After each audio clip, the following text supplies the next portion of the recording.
Glória a Deus. Joel, filho, preciso de você ali. Glória a Deus. Amados, vamos começar nosso trabalho agora pela manhã e temos muito a fazer, né? Louvado seja o nome do Senhor. Nós vamos adorar o Senhor, glória a Deus, e este momento de adoração e louvor fará com que os irmãos que ainda estão lá embaixo possam subir, amém? E nós que já estamos aqui, bendiremos o nome do Senhor. Amados, vamos ficar em pé e vamos abrir no nosso texto, que está em Romanos, capítulo 11. Joel, vê pelo menos ou a guitarra ou o teclado, tá? Me ajuda, filho. Em Romanos, capítulo 11, versículo 33, diz assim: ó profundidade das riquezas, tanto da sabedoria como da ciência de Deus, quão insondáveis são os seus juízos, quão inescrutáveis os seus caminhos.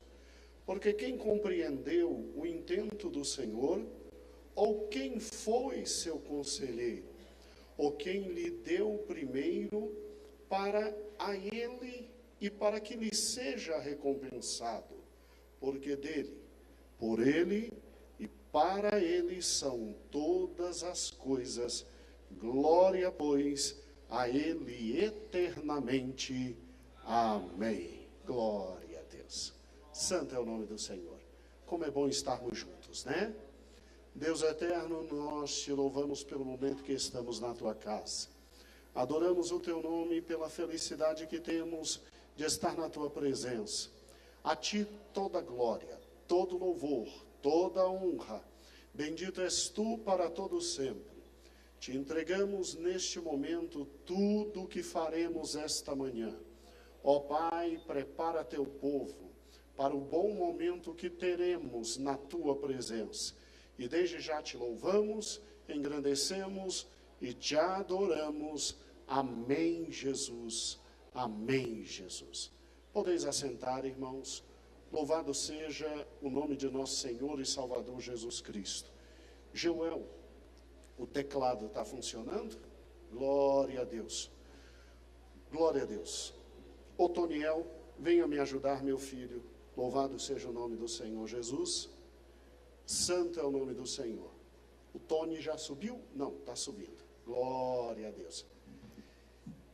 Elias, glória a Deus. Santo é o nome do Senhor. Pode se sentar aí, meu filho. Vamos adorar o Senhor nosso Deus e bendizer o nosso Deus amado. Elias, fica no teclado. Toniel, vem louvar a Deus. Santo é o nome do Senhor. Glória a Deus. Meu filho, 2 hinos. Elias te acompanha. Santo é o nome do Senhor. Não, quer saber por quê, Elias? Ele tocando e ao mesmo tempo cantando, tadinho. Pai do Senhor, igreja, amém? Vamos ficar de pé? Vamos começar essa manhã adorando ao Senhor. Eu quero que você, nesse momento, deixe o Espírito Santo de Deus falar o teu coração. Entrega-te a Ele nesse momento, porque eu tenho certeza que grandes coisas o Senhor tem reservado para a minha vida e para a tua vida no dia de hoje. Quantos creem nisso? Dá um glória a Deus bem forte e aplaude o nome do Senhor Jesus.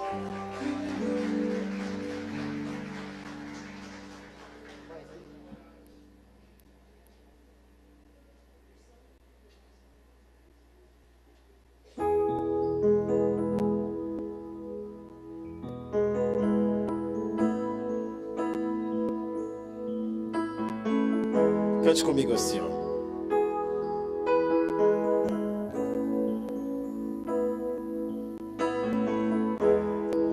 Eu não preciso ser reconhecido por ninguém. A minha glória é fazer com que conheçam a ti e que diminua eu, para que tu cresças, Senhor, mais e mais.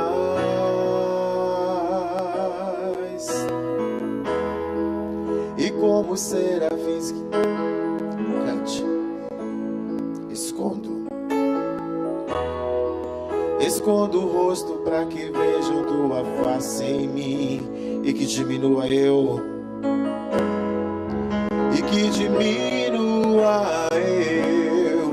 para que tu cresças, Senhor, mais e mais. Adore no Santo dos Santos, a fumaça me esconde, só teus olhos me veem. Debaixo de tuas asas é o meu abrigo, meu lugar secreto. Só tua graça me basta e tua presença é o meu prazer.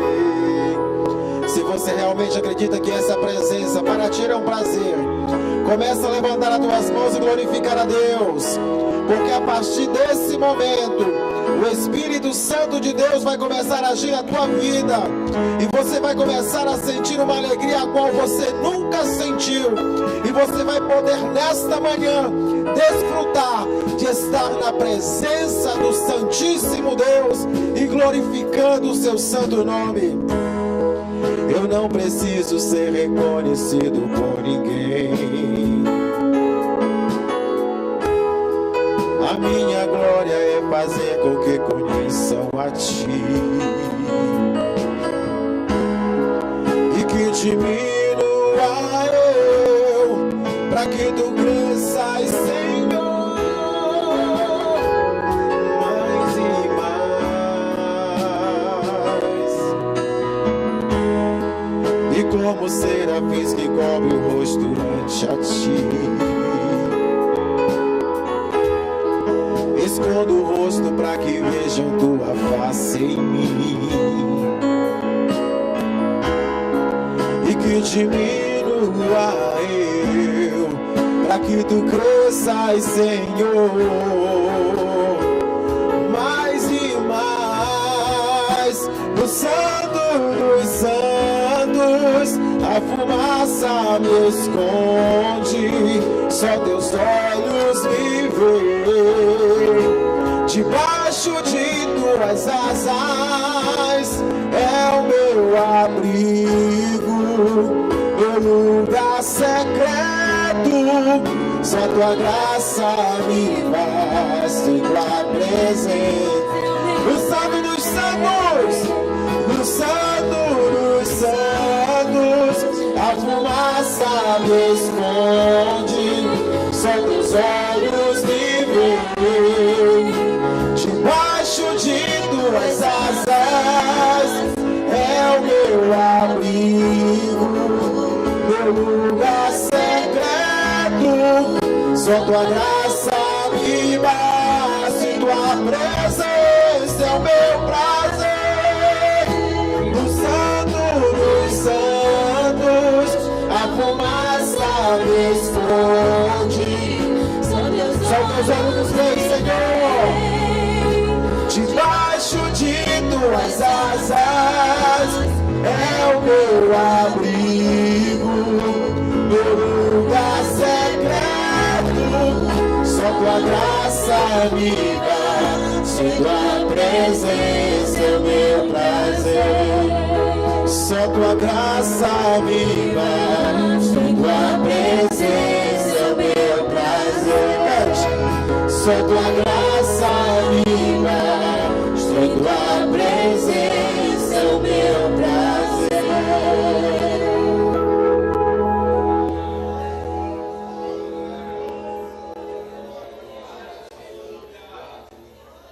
Aleluia, Jesus. Glorificado seja o nome do Senhor Jesus. Aleluia.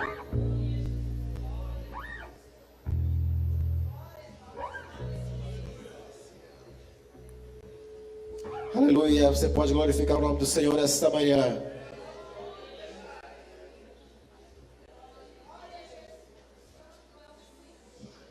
Glória a Deus. Aleluia, Jesus.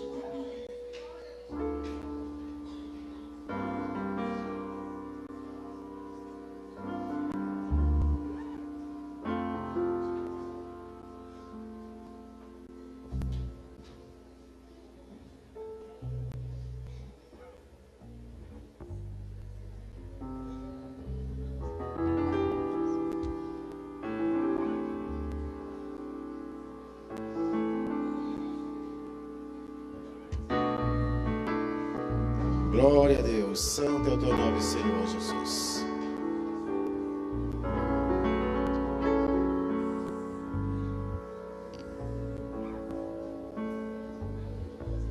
Aleluia. Glória a Deus. Aleluia, Jesus.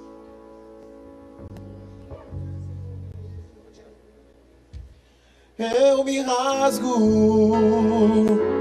por inteiro, faço tudo, mas vem novamente.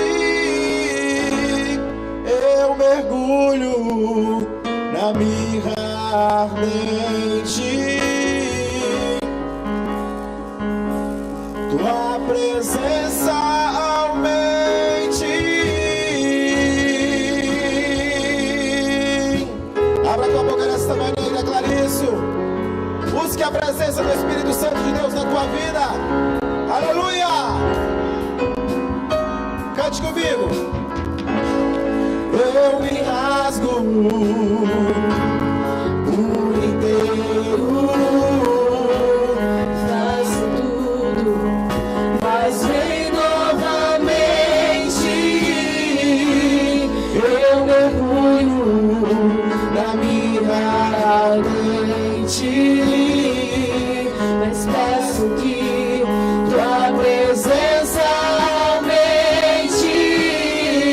E se eu passar pelo fogo, não temerei, na tua fumaça de glória eu entrarei longe do santo dos santos, não sei mais viver. cante! Quem já pisou no santo dos santos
Louvado o nome do Senhor Jesus nesta manhã.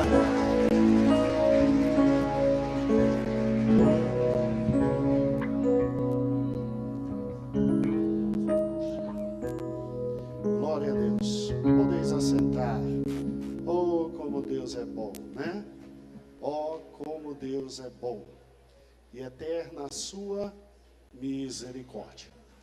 Irmãos, nós começamos a partir deste momento, obviamente, todo o ciclo de estudos. Para quem nunca participou de uma convenção de nossa igreja, as nossas convenções são bem diferentes. Nas nossas convenções, nós não temos pessoas armadas e troca de tiros. A nossa convenção não é animada desse estilo, tá? Na nossa convenção não jogamos bancos e cadeiras uns nos outros. E não discutimos quem vai pastorear, quem não vai pastorear, não.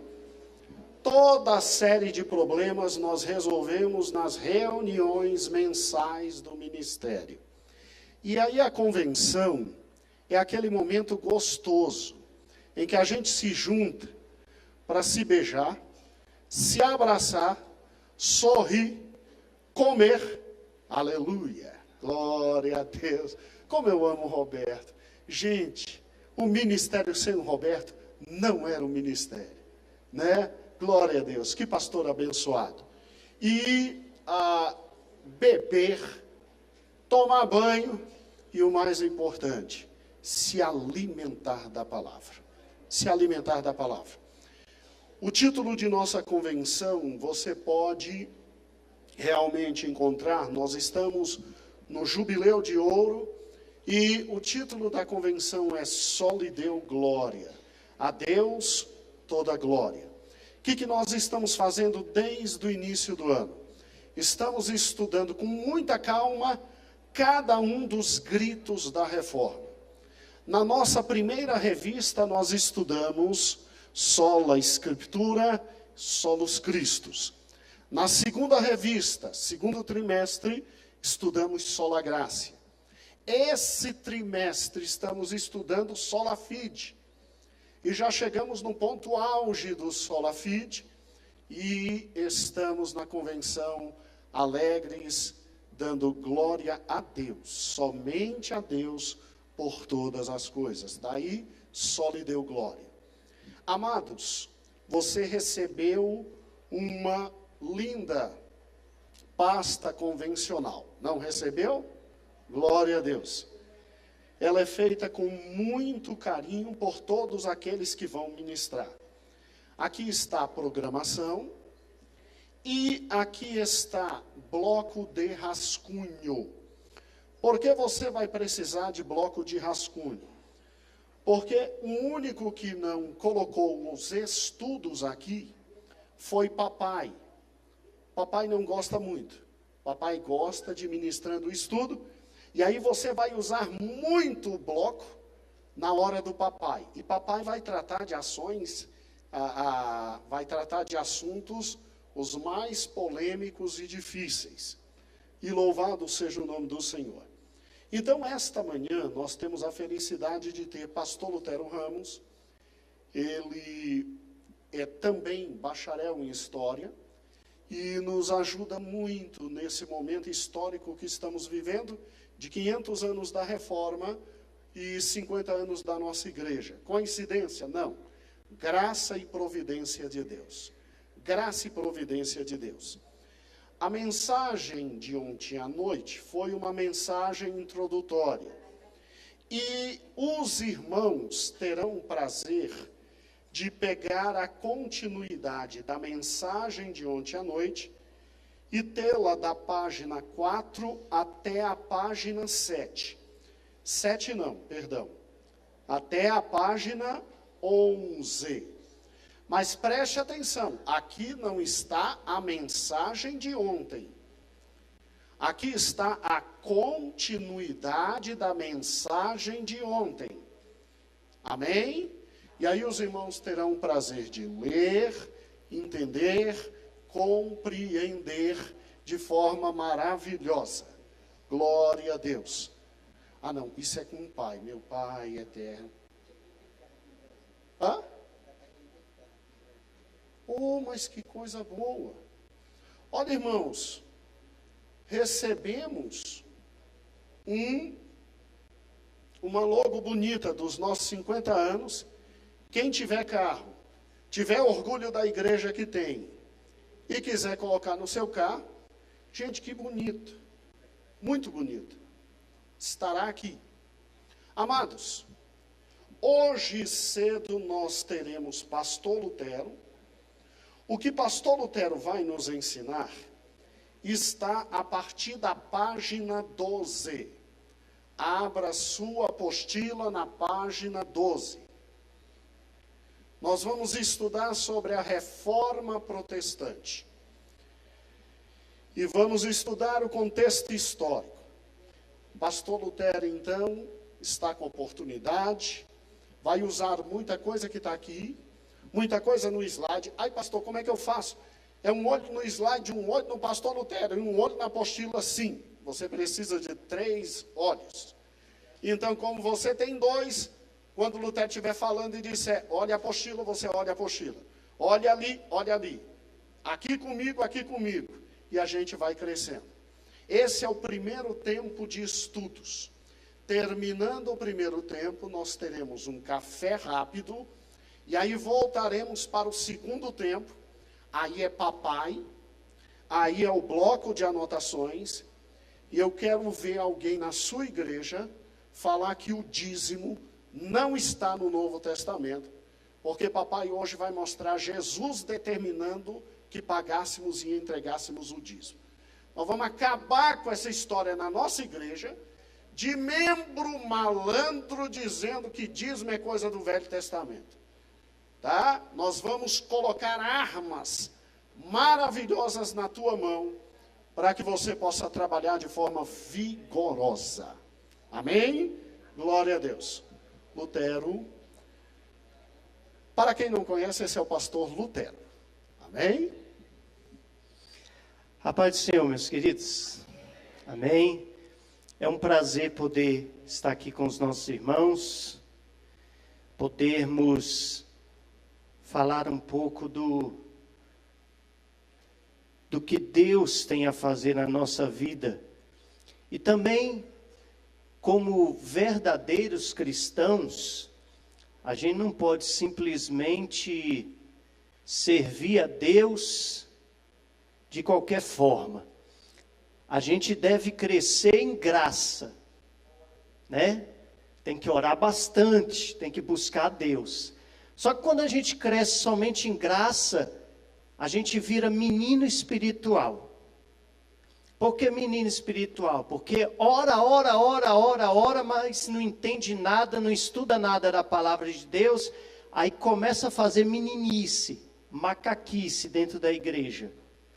Então a gente precisa crescer em graça e precisa crescer também em conhecimento. Então a gente tem que estudar a palavra de Deus, tem que estudar a palavra de Deus, não somente dentro da palavra, mas dentro do conhecimento histórico, filosófico, sociológico. E dentro de tudo isso a gente cresce e a gente consegue defender melhor a nossa fé. Diante de muitas pessoas que estão aí cheias de conhecimento, mas não tem nada de graça, né?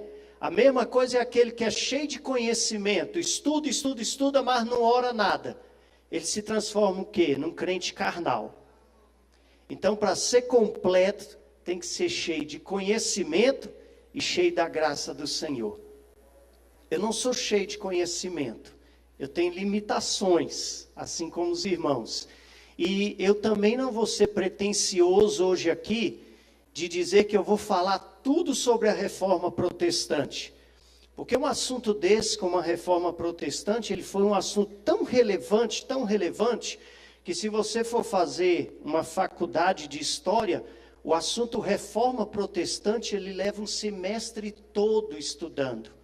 São 6 meses de estudo. Então não tem como eu pegar 6 meses e trabalhar em 1 hora. Então nós vamos trabalhar com pontos principais e rápidos. Eu vou tentar ser bem didático aqui com os irmãos, para que os irmãos entendam direitinho como é que foi a história da igreja até chegar a esse rapaz que tem um nome lindo chamado Lutero. Tá bom? Aqui tem uma das frases dele que eu gosto muito, uma das frases mais lindas de Lutero. Deus cria a partir do nada. Portanto, enquanto o homem não se esvaziar e se reduzir a nada, Deus não poderá fazer nada com ele. Então, tudo na nossa vida tem que ser dentro da obra de Deus e dependente completamente de Deus. Aqui a gente vê a porta da igreja, lá onde Lutero fazia as suas missas, na Alemanha, na região de Wittenberg, tá certo? Essa porta seria a provável local onde Lutero colocou as chamadas 95 teses. Por que eu digo provável?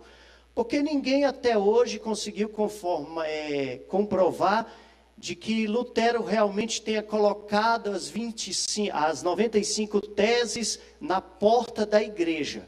Isso não é comprovado historicamente. Lutero poderia ter colocado na porta da igreja, poderia ter colocado em algum poste ali perto, em algum mural ali perto. Mas por que o pessoal insiste em dizer que ele pregou as teses na porta da igreja? Porque essas portas aí são novas. Na época da Primeira Guerra Mundial, os árabes destruíram a entrada da igreja aí onde Lutero comandava, né, era o padre desse local. E depois da Segunda Guerra Mundial foi construída uma nova porta. Se você tiver a oportunidade de ir em Wittenberg, você vai ver uma nova porta dessa igreja. E nessa nova porta, escrita na própria porta, as 95 teses, né? Então é interessante a gente falar acerca disso. Dentro desse fato, estamos aí comemorando 500 anos desse momento tão especial. Um milênio em que Deus opera. E Deus fez uma obra maravilhosa, irmão. Você vai ver aqui no decorrer que eu vou falando para você. Deus foi emendando, Deus foi juntando, Deus foi aprimorando as coisas para chegarmos até esse ponto. Porque a igreja havia saído totalmente do mandamento e da lei de Deus, e do que Deus havia estabelecido. Se nós formos falar acerca de reforma protestante, esse termo reforma é um termo errado. Por quê? Se você for pensar em reforma, reforma é como se fosse você pegar um prédio, e esse prédio está velho, e você vai tentar reformar esse prédio. Quando você fala em reforma, é você pegar aquele prédio e você, através dessa reforma, você vai tornar aquele prédio bonito novamente, mas você vai tirar o que é de original nele. Você vai reformar, você vai mudar o que tem de original naquele prédio. Então o termo correto não é reforma protestante. O termo correto seria restauração protestante. Porque restauração é quando você pega um prédio, torna ele novo novamente, mas você faz com que aquilo que é original dele, aquilo que teve início dele, permaneça. Mas só que esse termo reforma protestante pegou tanto, foi tão usado, que hoje em dia o pessoal não fala mais restauração protestante, o pessoal fala reforma protestante, tá certo? Mas isso é para a gente entender que esses homens que fizeram a restauração, o objetivo deles não era mudar a igreja, criar uma nova igreja. O objetivo deles era o quê? Era fazer com que a igreja voltasse ao que ela era. voltasse ao que ela foi no passado. É uma restauração. Mas a gente continua falando reforma aí, que o tema pegou, né? Seguiu avante. A gente vai ver que a reforma protestante, ela foi tão importante, inclusive na história da humanidade, que costumes da igreja, ou melhor, costumes ocidentais, foram determinados pela reforma protestante. Por isso que é um movimento que ele trabalha tanto na política, quanto na economia e quanto na sociedade. Nós vamos ver que a reforma protestante, ela vai dar origem a novas igrejas. Depois que termina a reforma protestante, no século XVI, nós vamos ter 4 grupos de igreja, seguindo cronologicamente este ponto: os luteranos, os reformados, os anabatistas e os anglicanos. Irmãos, todas as igrejas que existem hoje, todas as denominações evangélicas que existem hoje, são denominações que vêm de um desses 4 pontos: ou dos luteranos, ou dos reformados, ou dos anabatistas, ou dos anglicanos. Então hoje, depois que ocorre a reforma, surgem esses 4 grupos. E desses 4 grupos vão surgir metodistas, batistas, assembleanos e muitas outras denominações. Então, querendo ou não, todos nós somos descendentes desses grupos. Alguns, como nós, da Igreja Brasil para Cristo, celebramos esse momento, essa data especial. Outros nem levam em conta isso, outros nem sabem que isso aconteceu. Mas isso não determina a nossa salvação, é só a nível de conhecimento, tá certo? Eu gostaria de falar com os irmãos para nós entendermos as causas da reforma. O que vai provocar a reforma protestante? Se houve uma reforma, então alguma coisa aconteceu para que essa reforma acontecesse, ocorresse. Então, quais foram as causas dessa reforma? Primeiro a gente vai ver acerca da situação da igreja medieval nessa época. Como é que era a situação da igreja nessa época? Deixa eu contar para você uma história para a gente se situar bem. Jesus Cristo nasceu, Jesus Cristo viveu, Jesus Cristo morreu, Jesus Cristo ressuscitou. Quando Jesus Cristo ressuscitou, nós estávamos em que período da história? Nós estávamos no momento em que o mundo era dominado por isso daqui, ó, pelo Império Romano. Toda essa parte de vermelho que você vê aí, é a dominação desse que foi um dos maiores impérios da antiguidade, o Império Romano. Aqui a gente vê toda a extensão do império, e bem aqui na pontinha a gente vê o território da Palestina, o território dos hebreus, onde ficavam esse povo que também foi dominado pelos romanos. Cristo morre. Com a morte de Cristo, vai continuar a história da igreja quem? Os apóstolos. Os apóstolos vão, além do Império Romano, eles vão difundindo o Evangelho, vão falando acerca de Jesus. Até aí tudo vai bem, tudo ocorre bem.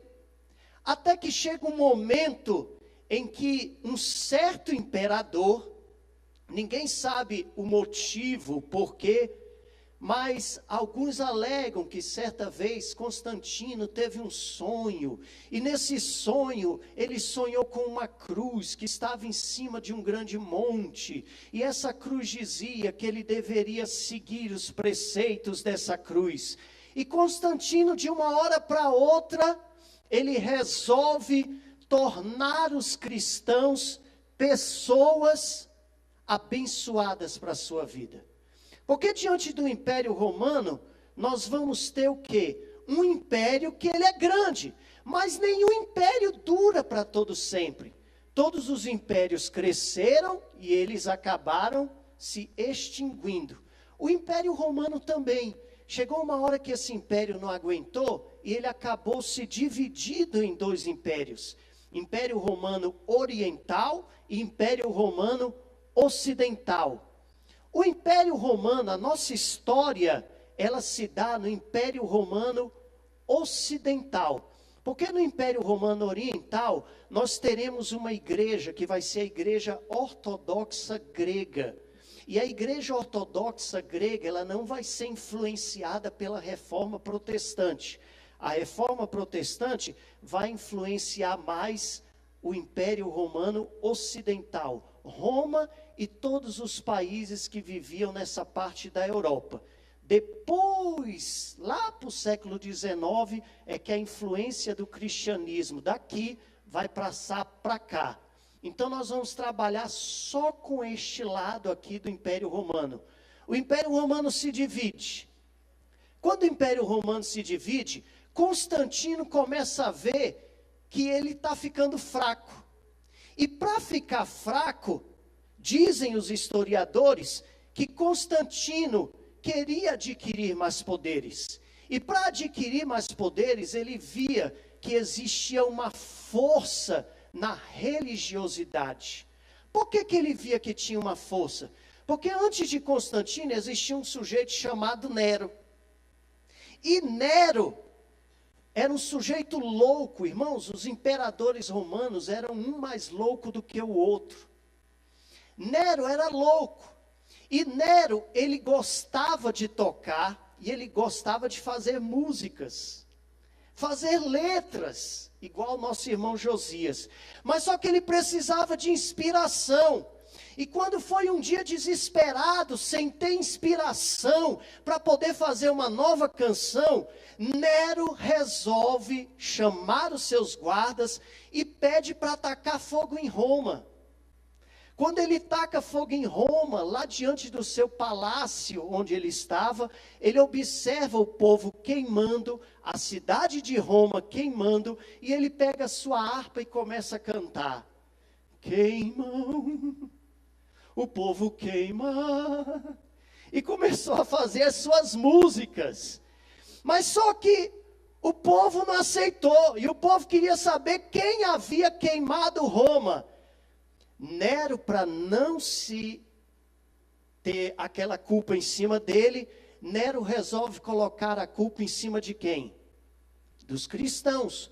Porque os cristãos eram os sujeitos mais chatos da época. Não queriam fazer nada. Não queriam se prostituir. Não queriam ajudar em nada. E também Nero tinha raiva dos cristãos, porque os cristãos não pagavam os impostos. Porque o dinheiro dos impostos era destinado para o culto do Império Romano.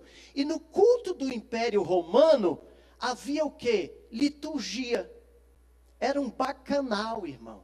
Chegava todo mundo bem vestido, às 2, 3 da manhã, estava todo mundo pelado, aquela sem vergonhice, aquela safadeza. Os cristãos, sabendo disso, não iriam financiar os cultos dos romanos. E Nero tinha raiva disso. Então, quando começaram a perguntar quem tacou fogo em Roma, Nero teve uma ideia: vou unir o útil ao agradável. Foram os cristãos. Começa a perseguição aos cristãos. Aí nós vamos ver cristãos que são levados aos coliseus, devorados por leões, devorados por tigres, devorados por ursos. No mesmo dia você via a crucificação de quase 2.000 cristãos. Então acontecia muito disso. Mas chegou um momento que esse sujeito, Constantino, quando dividiu o Império Romano, ele falou: preciso desses cristãos, porque eles estão crescendo. Perseguem eles, mas eles estão crescendo. Então nada mais útil do que em vez de se tornar inimigo, vamos se tornar amigos. E ele inventa essa história de que viu uma cruz tal, e naquele momento ele para a perseguição aos cristãos. Quando para a perseguição aos cristãos, nós vamos ver que o culto se torna algo normal dentro do Império Romano Ocidental. E ao se tornar algo normal, vão passando os imperadores e chega esse imperador aqui, ó, o Teodósio. Teodósio, o que ele vai fazer? Teodósio, ele vai pegar os cristãos e ele se torna também um cristão e ele diz, a partir de hoje, o culto no Império Romano será cristão.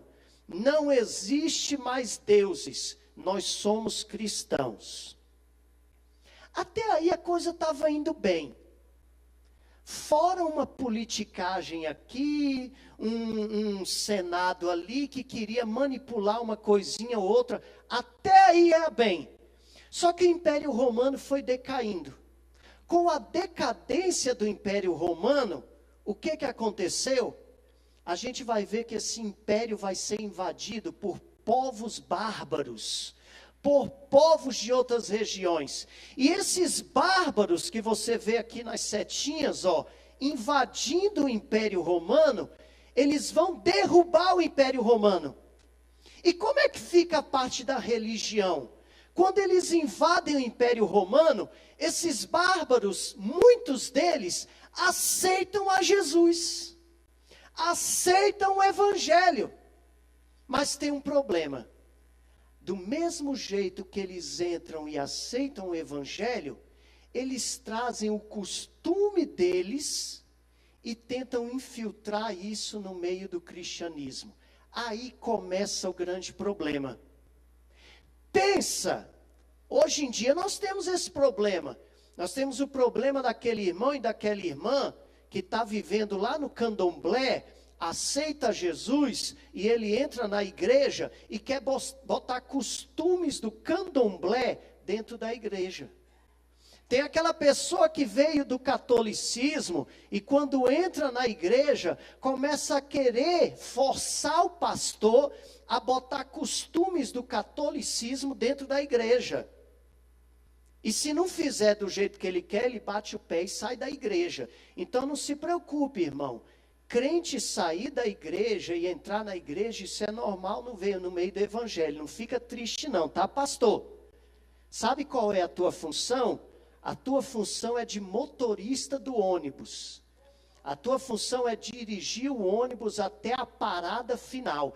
Quem entra e quem sai do ônibus não é problema seu. Você está comandando o ônibus. Deixa quem quer sair, sair. Deixa quem quer entrar, entrar. E deixa o Senhor fazer a vontade dele. Comande o ônibus com excelência. Então começou a acontecer isso. O povo começou a entrar e mudar o cristianismo. Aí aqui começa o que a gente chama de catolicismo. Hoje o que a gente vê dentro do catolicismo, a adoração aos ídolos, começou aqui. Povos que entravam e colocavam costume. Ah, quando eu era lá de tal local, eu adorava ídolos. Então agora eu sou cristão, eu tenho que começar a adorar ídolos também. Quem são os ídolos no cristianismo? Pedro, João, muitos outros. Vamos começar a adorar esse povo. Então a igreja começa a andar para trás. A coisa começa a ficar ruim. Por enquanto estava indo bem. Mas depois que decaiu o império e os bárbaros invadiram, o catolicismo começou a tomar força. A adoração de ídolos começou a tomar força nessa região. Aí a igreja, desse momento em diante, ela vai andando o quê? De mal a pior. Porque é criado um líder chamado Papa. E esse líder tem o poder de Deus sobre a vida dele para comandar. Só que o negócio, irmão, foi ficando tão bagunçado, que de início, quem comandava tudo era Roma. Aí de repente, a igreja resolveu transferir o poder de Roma para a França. uma cidade chamada Avion. Aí de repente não aceitaram o poder do Papa em Avion.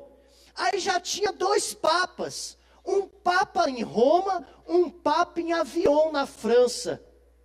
Aí surgiu um terceiro grupo que não aceitava os 2 papas e resolveram fazer um terceiro papa onde? Na cidade de Pisa, na Itália.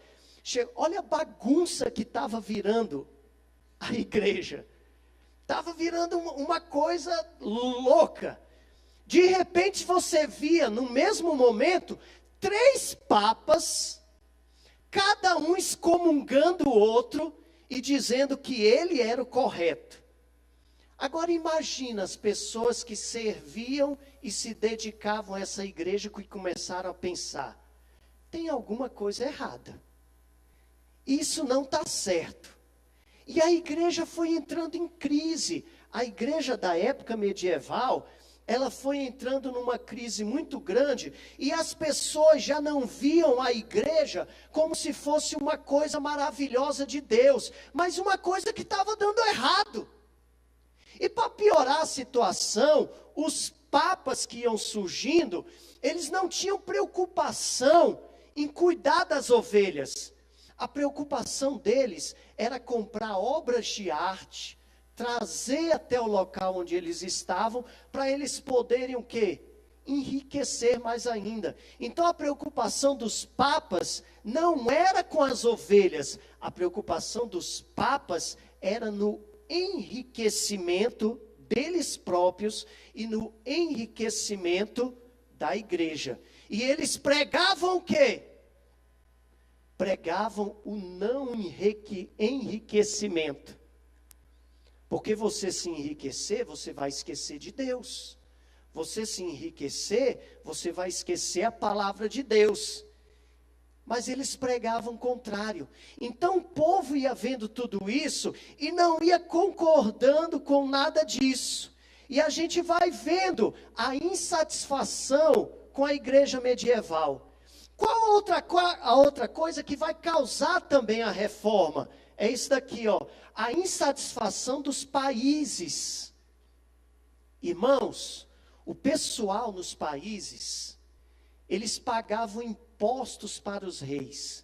E além de pagar impostos para os reis, eles tinham que pagar também imposto para quem? Para a igreja. Então, o próprio povo e os próprios reis dos países falavam, poxa, a gente podia investir o dinheiro que a gente está tendo no nosso próprio país.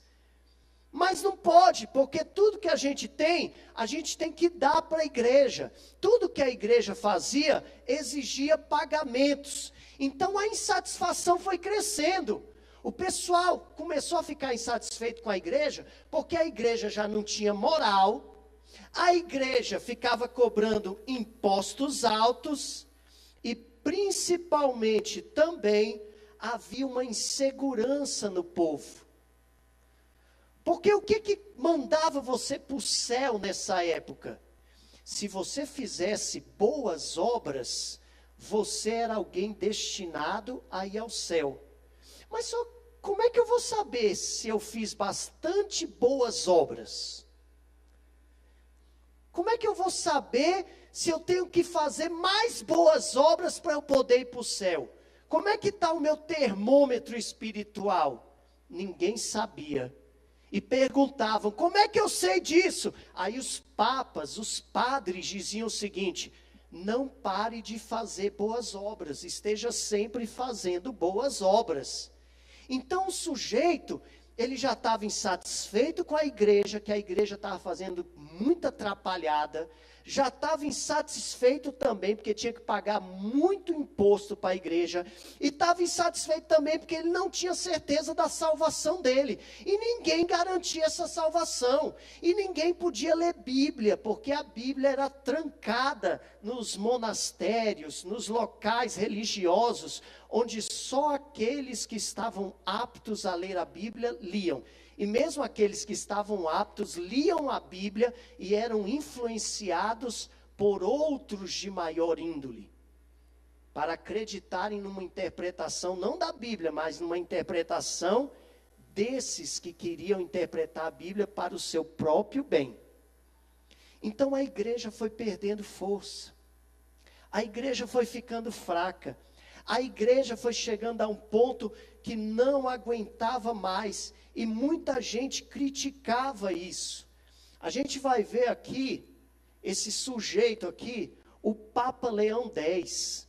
Irmão, o negócio era uma canalice tão grande, que esse Papa, quando assumiu o poder, olha o que ele falou: agora que Deus me deu o papado, vamos desfrutá-lo. Quer dizer, o objetivo dele não era ministrar a palavra, salvar almas. Agora que eu sou Papa, eu vou descansar e vou mandar ver em toda a riqueza que tem aqui, vou desfrutar bastante. Então eles não tinham pensamento nenhum de salvação, não tinha pensamento nenhum de querer fazer com que a obra de Deus cresça. Olha a que ponto que a igreja chegou. E é lógico que diante de tudo isso, vão surgir pessoas que vão criticar a igreja, vão falar mal da igreja, vão ir contra a igreja. Por isso, quando você fala em restauração protestante, reforma protestante, a reforma não começou com Lutero. A reforma, ela começou muito antes de Lutero. Lutero fez a reforma no século XVI. Já no século XIII, XIV, já tinha gente fazendo reforma, já tinha gente lutando contra a igreja. Por que com Lutero deu certo e com esses pré-reformadores não deu certo? Porque Lutero deu sorte. Na época de Lutero foi inventada uma coisa que é chamada de imprensa, com Gutenberg. Então Lutero podia difundir as suas ideias rapidamente por causa da imprensa. Nessa época aqui não tinha imprensa, então a ideia ficava ali numa região, num determinado local, não expandia essa ideia. Mas os primeiros reformadores vão existir antes mesmo de Lutero, tá certo? E entre esses reformadores, nós vamos ter vários, mas os que se destacaram foram esses daqui. A gente tem um inglês chamado João Wycliffe. João Wycliffe, ele era um sacerdote, ele trabalhava numa faculdade, a faculdade de Oxford, lá na Inglaterra. E ele era um homem conceituado. E esse homem, por ser sacerdote, ele estudava a Bíblia a fundo. E ao estudar a Bíblia, ele começou a ver que a Bíblia não tinha nada a ver com o que a igreja estava fazendo. E ele começou a trabalhar contra a igreja. Ele foi contra a igreja. Tanto que, ao ir contra a igreja, ele vai ser perseguido pela mesma. E ele chega ao ponto de fazer algo que a igreja odiou ele completamente. A igreja queria ter o poder da Bíblia, o poder da palavra. Esse sujeito aí, ele resolveu pegar a Bíblia e traduzir para o inglês. E ele traduziu a Bíblia para o inglês, fez cópias da Bíblia e distribuiu. Imagina você fazer cópias da Bíblia, nessa época não tinha imprensa, cópias da Bíblia manualmente. Ele fez várias cópias da Bíblia, tanto que as Bíblias que ele fez eram chamadas Bíblias de Wycliffe, ou Bíblias de Oxford, tá certo? Se você observar, até hoje nós temos essas Bíblias, olha aí, uma Bíblia de Wycliffe, ou Bíblia de Oxford. Até hoje nós temos essas Bíblias. Se você entrar na internet, você compra uma Bíblia dessas. É uma raridade histórica. Você pode entrar na internet hoje, comprar uma Bíblia dessa, por uma bagatela de 1 milhão, não de reais, 1 milhão de dólares. Você compra uma Bíblia dessa, pode pôr lá na sua sala aberta para todo mundo entrar. Todo mundo que entra, você diz assim, essa é a Bíblia de Wycliffe. pessoa vai dizer, quem é esse? Aí você conta toda a história que eu estou te contando aqui. Tá certo? Então, essa Bíblia espalhou e a igreja foi ficando com raiva desse homem. Perseguiu o Wycliffe, tá certo? Não perseguiu somente ele, mas perseguiu também os seguidores dele, que foram chamados de lollardos. Esses homens desempenharam um papel de evangelização muito grande na Inglaterra. Trabalharam a evangelização na Inglaterra. E muitos foram perseguidos e mortos na fogueira, queimados vivos. Tá certo? O Wycliffe também era para ser queimado vivo. Mas só que, como ele era um cara de renome, ele foi protegido por alguns reis. Alguns reis protegiam o Wycliffe. Então, o Wycliffe, ele morreu de morte natural. Ao morrer de morte natural, passado 30 anos após a sua morte, a igreja tinha tanta raiva dele, que conseguiram desenterrar os ossos de Wycliffe, e queimaram os ossos de Wycliffe. Quer dizer, ele foi condenado após a morte. A raiva que a igreja tinha dele. Só que parou com ele? Não parou. Não parou de jeito nenhum. Certa vez existia uma princesa, e era uma princesa tcheca, uma princesa da Tchecoslováquia. E essa princesa, ela se apaixonou por um príncipe da Inglaterra. E os dois se casaram. Do casamento dos dois, o que aconteceu?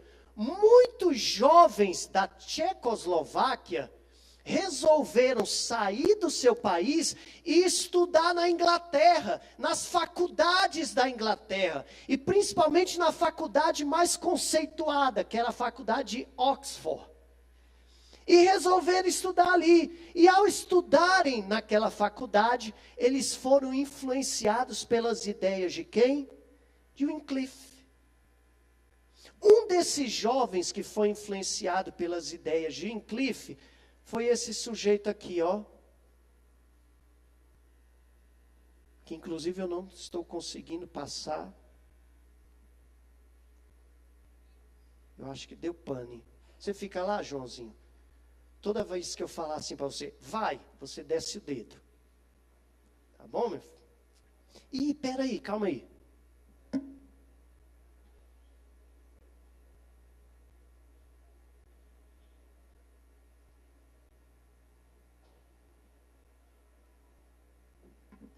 Como é que vai funcionar se está faltando bateria, né? Eu acho que agora vai, vamos ver. Ah, isso. Obrigado, Joãozinho. Grande João, reformador da tecnologia. É tudo João, olha lá.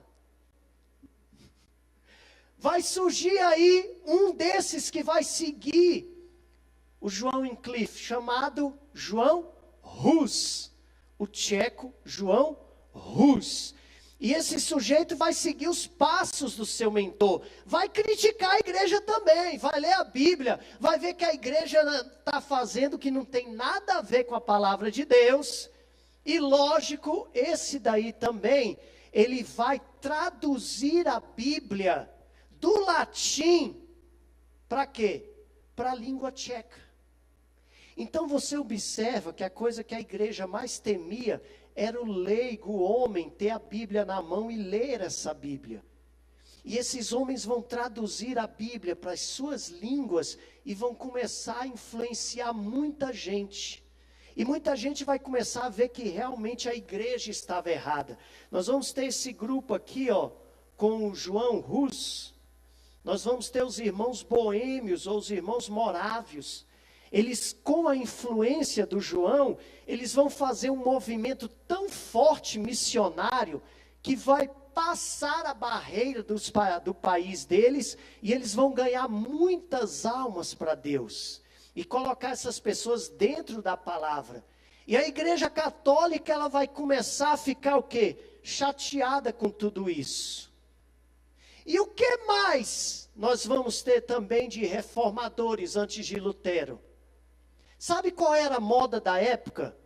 A moda dessa época aqui era o pessoal pegar a arte greco-romana, tudo que existia na época de Grécia e Roma lá na antiguidade, e começar a estudar, porque era chique. Era chique eu estudar a arquitetura de Roma e Grécia. Era chique eu estudar a literatura, o modo de falar de Roma e Grécia. E diante de tudo isso, esse pessoal vai começar a estudar toda essa gama de cultura da antiguidade. Entre essa gama de cultura da antiguidade, o que estava ali no meio que poderia ser estudado também? A Bíblia. Então vão surgir alguns homens que também vão ser estudantes da Bíblia. Eram chamados humanistas. Humanistas, eles vão surgir na época do Renascimento. O Renascimento, irmão, é uma fase da história em que vem após o que nós chamamos de feudalismo. Era mais ou menos assim: quando os bárbaros invadiram o Império Romano, o povo ficou com medo nas cidades. Ficou com medo dos bárbaros, e esse povo todo fugiu para o campo. Fugiram para as fazendas, chegavam nas fazendas e pediam ajuda para os fazendeiros. Por favor, protejam a gente dos bárbaros, nos ajudem. E os fazendeiros pegavam essas pessoas para morar nas suas fazendas, e essas pessoas trabalhavam para esses fazendeiros. Esses fazendeiros se transformaram, sabe em quê? Em reis. E esses reis construíram castelos. E os seguranças dos castelos eram chamados de cavaleiros. E aqueles que trabalhavam para os reis, que eram os vassalos, eram esses que fugiram das cidades para terem proteção. Mas chegou uma hora que acabou os bárbaros. E o povo olhou para o rei, para o castelo, e falou: não queremos mais ficar na sua terra sendo explorado por vocês. Queremos voltar para a cidade. Aí vai acontecer o que a gente chama de renascimento da cidade, renascimento da cultura, renascimento da vida urbana. E no meio desses tem esses homens que se chamam de humanistas, que querem estudar o humano, estudar o homem. E entre esse estudo tinha o quê? A Bíblia Sagrada. Então nós vamos ter um grupo que vai estudar a Bíblia Sagrada, tanto na linguagem original que existia naquela época. Eles vão estudar o aramaico, o grego, e vão começar a estudar a Bíblia Sagrada. Mas você vê que Deus é tão bom, que esses homens que de início queriam somente ler a Bíblia para estudar acerca disso, o que acontece? Eles acabam sendo influenciados pela própria Bíblia. E aquilo que era para ser um estudo, acaba sendo uma devoção religiosa deles. E eles começam a ver também que a igreja agia de modo errado. Diante de toda essa situação, a igreja toda errada, cobrando impostos, explorando todo mundo, a gente vai ver surgir esses homens e muitos outros. Aqui a gente vê entre os humanistas um holandês chamado Erasmo de Roterdã, que ele vai também criticar muito a igreja nessa época. E lógico, nós vamos observar que diante desses, nós temos o dito cujo, Martinho Lutero. Martinho Lutero era um sujeito que não queria muita coisa com Deus, não. Ele vivia numa família onde o pai e a mãe eram muito religiosos, católicos fervorosos. E eles eram rígidos com Lutero e com seus irmãos.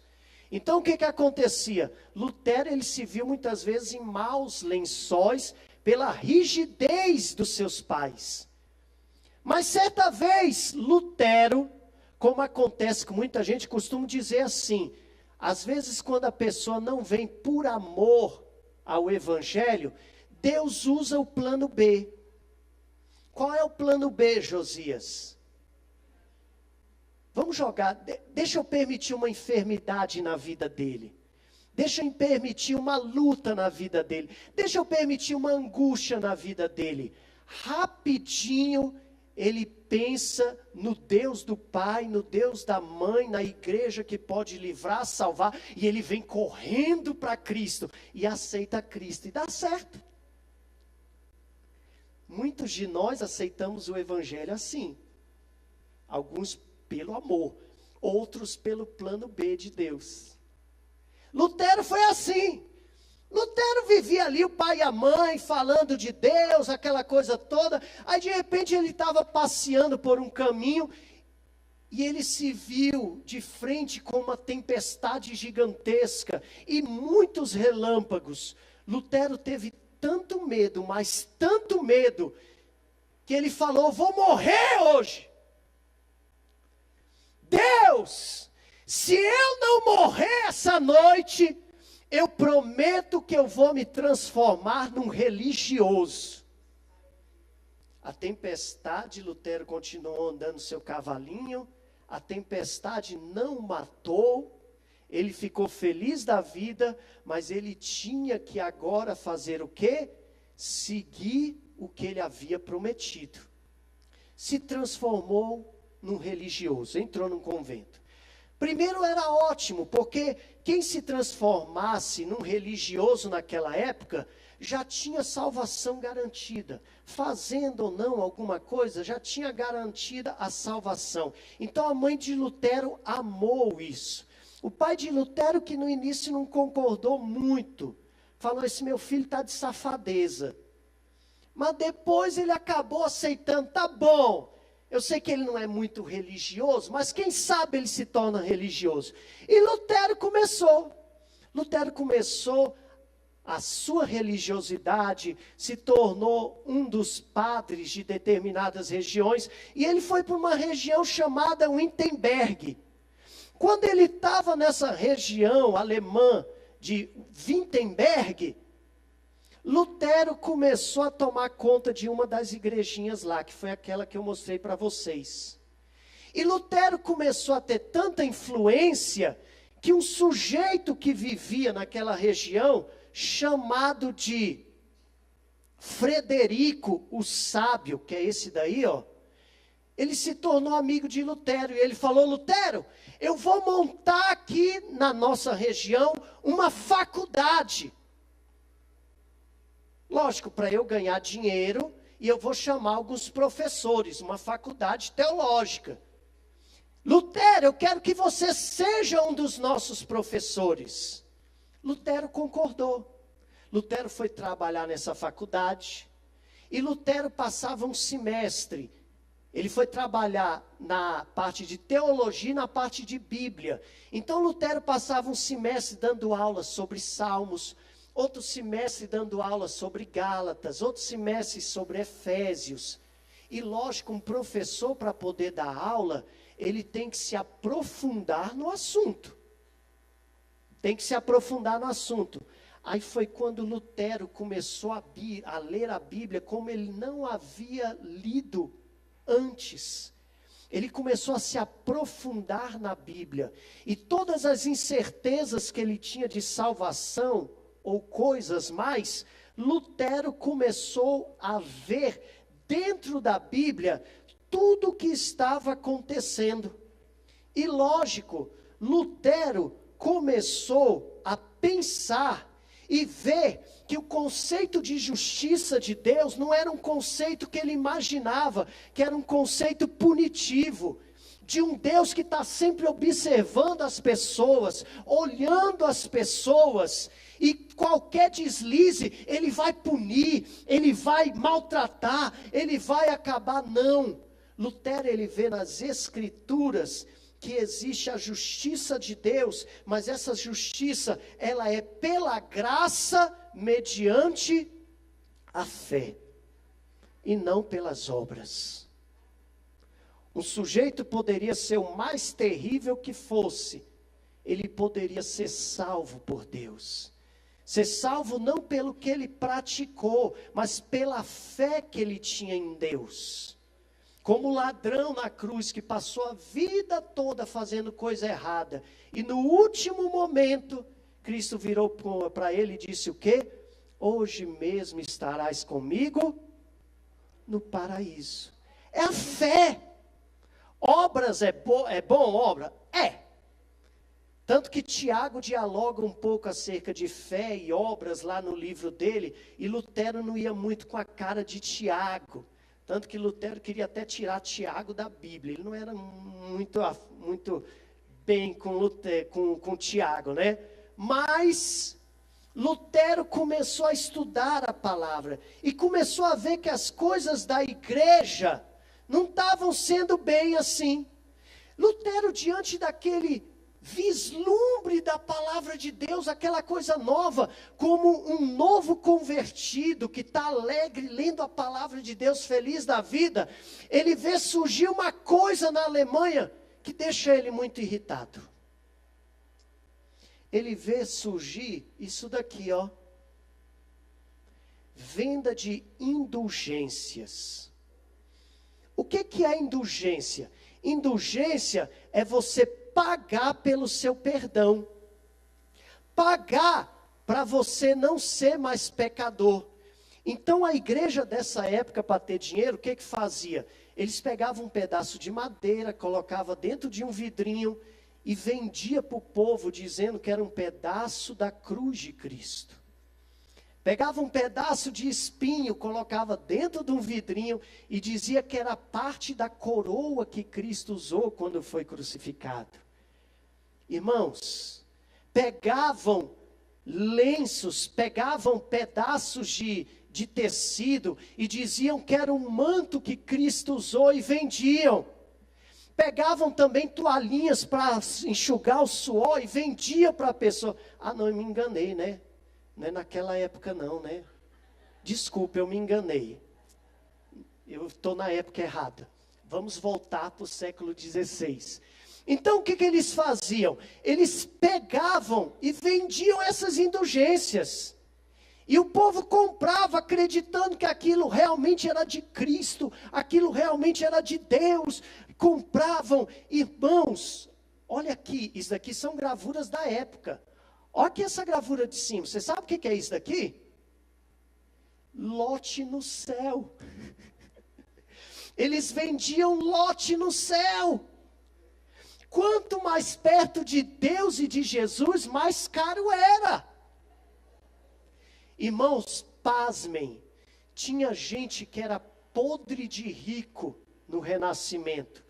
O sujeito vendia todas as suas propriedades e dava para a igreja para conseguir um miserável de um papel desse, para ele ter certeza que ele e a família dele tinham um lote garantido no céu. 10 minutos? Vixe, deixa eu correr aqui. Entendeu? Então a coisa corria assim. E havia várias vendas de indulgência nessa época. Mas por que aconteceu a indulgência? A indulgência aconteceu por causa desse sujeito bonito aí. O Alberto de Morgúncia. O que esse Alberto queria fazer? Existia uma família forte na Alemanha. E essa família queria aumentar a sua influência e o seu poder. Como é que você aumentava o seu poder nessa época? Era só você ter alguém da família que fosse bispo, arcebispo. Aí você aumentava a sua influência, o seu poder sobre a região. Então a família poderosa da Alemanha resolveu o quê? Pegar esse sujeito, o Alberto, e tornar ele um arcebispo. Só que o Alberto, para se tornar um arcebispo, ele tinha 2 problemas. Primeiro, o Alberto não sabia nada de Bíblia, não sabia nada de religião. Mas isso era resolvido pagando uma pequena quantia para o padre da região, e ele proclamava o Alberto como um arcebispo. Segundo problema que deveria ser resolvido. O Alberto, ele não tinha idade para ser arcebispo. Tinha que ser bem mais velho.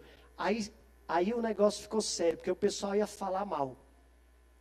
Então o que aconteceu? Essa família poderosa teve que ir até Roma e pedir ajuda do Papa Leão X.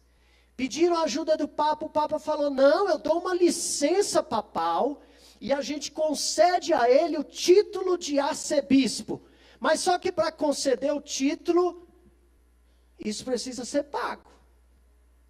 E estavam construindo lá a Basílica de São Pedro, né? Então precisa ser pago. Irmãos, a família gastou tudo que tinha para poder pagar o Papa, para o Papa dar licença e esse sujeito se tornar arcebispo. Mas só que a família precisou fazer um empréstimo. E fizeram um empréstimo nos bancos da época. E quem eram aqueles que comandavam os bancos da época? Eram os judeus. Eram os judeus que comandavam. Sabia? Porque cristão não podia comandar banco, porque era proibido o cristão mexer com juros e outras coisas mais. Então os judeus entraram nessa e comandaram todos os bancos da época. Então foram pedir ajuda para os bancos, essa família. Pediram ajuda, fizeram um empréstimo, pagaram o Papa e o Alberto conseguiu o título dele. Agora pensa um sujeito que gasta tudo que ele tem para o menino fazer um curso de medicina, e depois que o menino faz o curso de medicina, ele não tem onde trabalhar. O Alberto, ele ganhou o título dele, mas só que agora a família estava em ruínas, financeiramente não tinha mais condições para nada, nem tinha dinheiro para pagar o banco. Aí foram até o Papa. Ô, seu Papa, ajuda a gente. Como é que a gente pode fazer? Aí o Papa teve uma ideia. Sabe qual foi a ideia do Papa? Vamos fazer o seguinte: vocês vão vender indulgências. Vocês vão ser responsáveis por vender indulgências. Ao vender as indulgências, 50% é para vocês e 50% vem para mim. Para a gente construir a Basílica de São Pedro, que existe até hoje lá no Vaticano. É o que eu acho interessante, né? Nosso tão amado Papa Francisco, que sai pelo mundo todo dizendo, ajudem os pobres, ajudem os necessitados. Os outros podem tirar dinheiro, mas lá do Vaticano não tira nada, né? Esquisito isso, né? Eu tinha que dar exemplo, né? Mas está aí. Vão vender indulgências. E como é que era o esquema das indulgências? Vai surgir um sujeito, irmãos, que ele sabia falar bem. O nome dele era João Tetzel.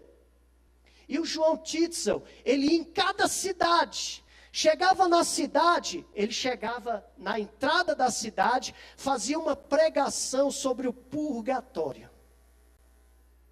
Deixava o povo todo com medo. No outro dia, ele ia em direção à praça da cidade e fazia uma pregação sobre o inferno, deixava todo mundo com medo.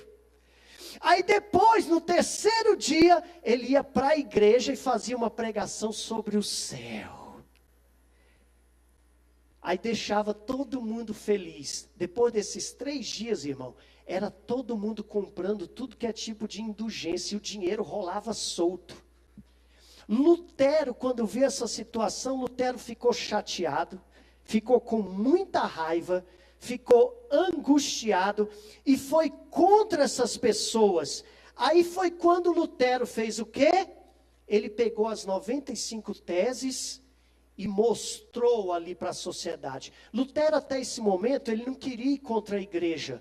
Lutero, ele queria só um debate para dizer, ó, isso não está certo, vamos seguir nesse ponto. Tanto que tem alguns historiadores que dizem o quê? Se a igreja dessa época fosse mais flexível com Lutero, talvez não teria acontecido a reforma protestante.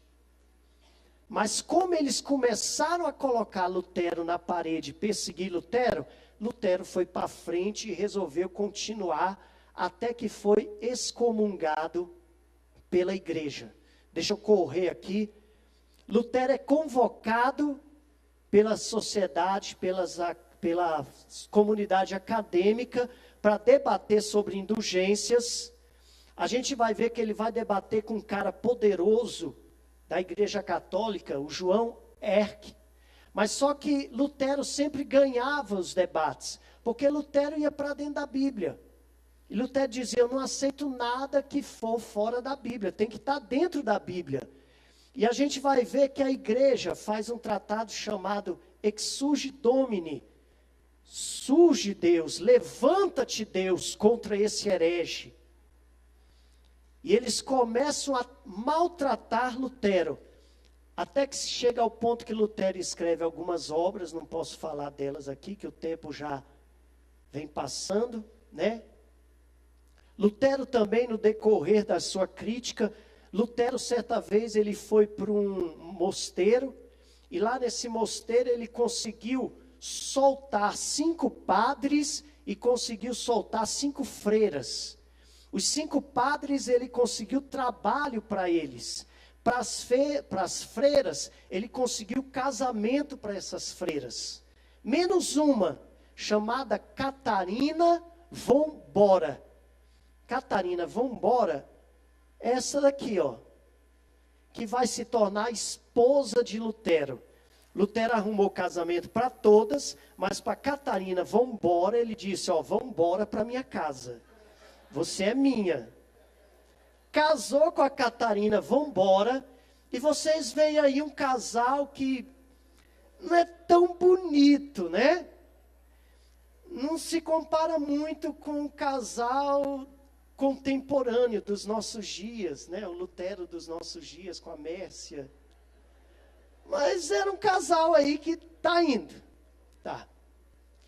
E lógico, tiveram 6 filhos, 2 filhos morreram, os outros 4 continuaram. Se você for na Alemanha, você vai ver centenas de descendentes de Martinho Lutero, lá na Alemanha, seguindo também os mesmos trabalhos do pai. Lutero é excomungado, o Papa manda uma carta para Lutero, Lutero com raiva pega essa carta, vai em praça pública e queima diante de todo mundo. A igreja fica chateada com ele.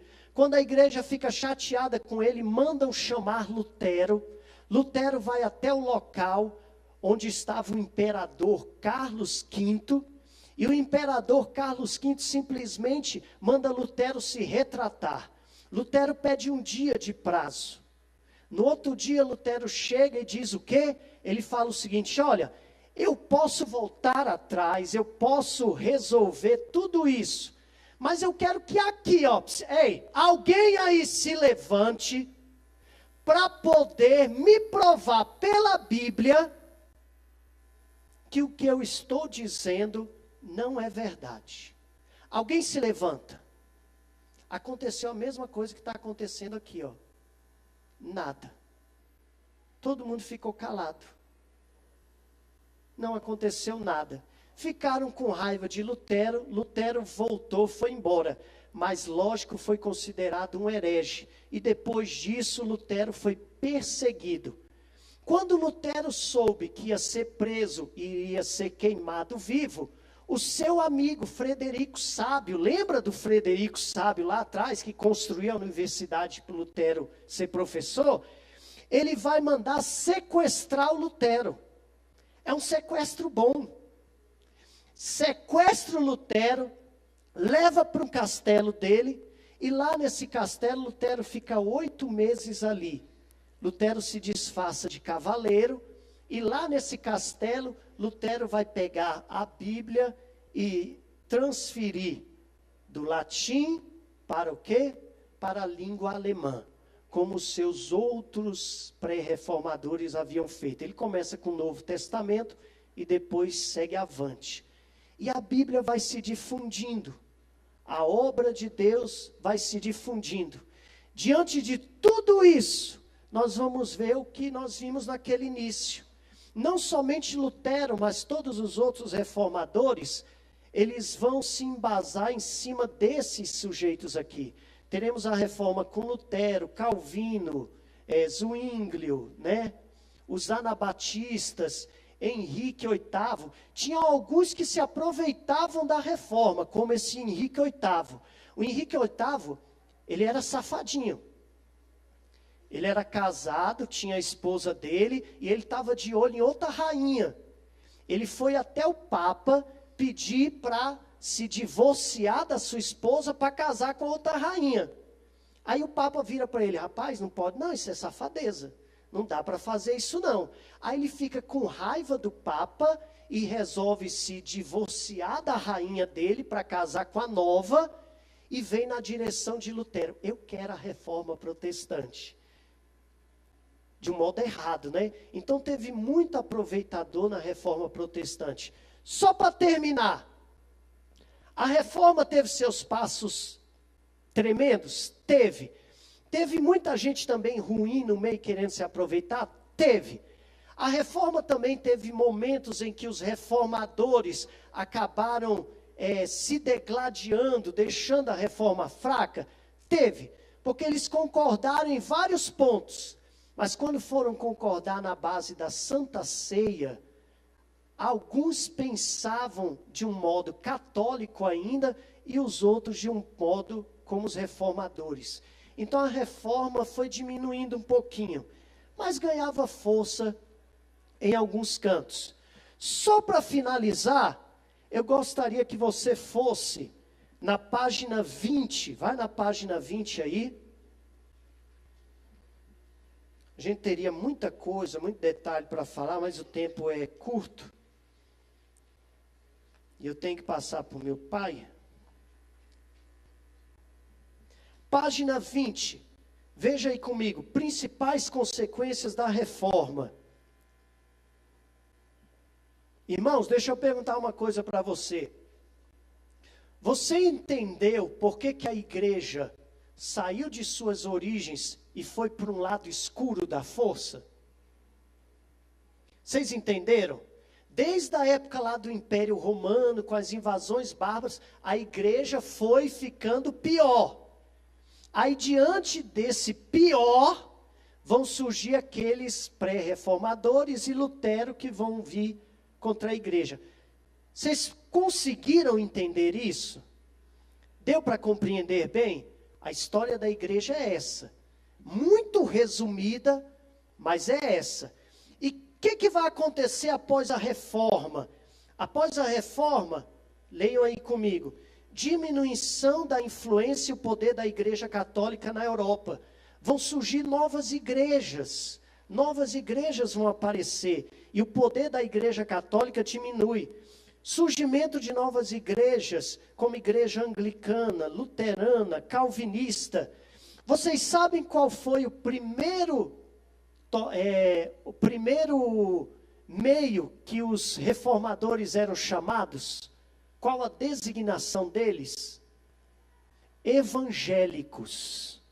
Porque Lutero pregava tanto o evangelho aqui, evangelho ali, evangelho lá. Então, na época de Lutero, as pessoas diziam: ó, lá vem os evangélicos. Olha como esse termo evangélico é antigo. Depois foi chamado de luteranos e mais tarde de protestantes. Tanto que existe no Brasil hoje 2 igrejas luteranas. A Igreja Evangélica Luterana e a Igreja Luterana do Brasil. Tá certo? Diminuiu a interferência da Igreja Católica, o fortalecimento dos princípios sociais e econômicos, a reação da Igreja Católica. A Igreja Católica não ia deixar como estava, vai reagir, evangelizando, pregando também. Inclusive essa reação da Igreja Católica chega aonde? Chega aqui no Brasil. Quando o Brasil é descoberto em 1500, nós vamos ter os jesuítas vindo aqui no Brasil, ensinando o catolicismo para os índios. A primeira educação no Brasil vai ser a educação jesuíta. Tradução da Bíblia em vários idiomas, surgimento de conflitos sociais e surgimento de vários movimentos sociais. Então, querendo ou não, irmão, a reforma protestante, feita por Lutero, trouxe muita diferença ao mundo. Não foi a uma região, mas todo o mundo. Tá certo?